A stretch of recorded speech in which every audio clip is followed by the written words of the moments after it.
Isang malakas na lindol na may lakas na 6.9 na magnitude ang yumanig sa gitnang bahagi ng Pilipinas nitong Martes ng gabi na tumama ng matindi sa Cebu. Ayon sa mga ulat, higit 69 na katao ang nasawi at marami ang nasugatan. Pinakamaraming biktima ang naitala sa lungsod ng Bogo malapit sa sentro ng lindol.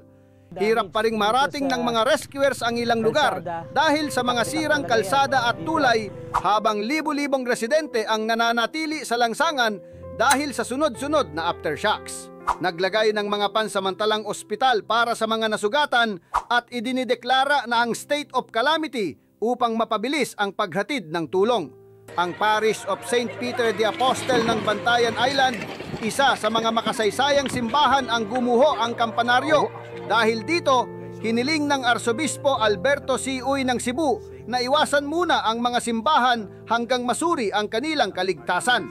Samantala, nagpaabot ng pakikiramay at alok na tulong ang Ministry of Foreign Affairs ng Taiwan sa Pilipinas.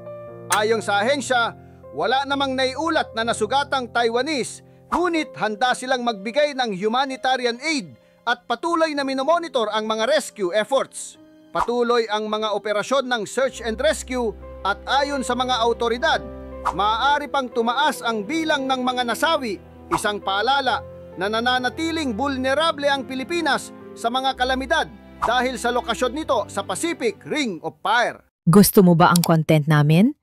Mag-subscribe at i-follow na ang Liho TV.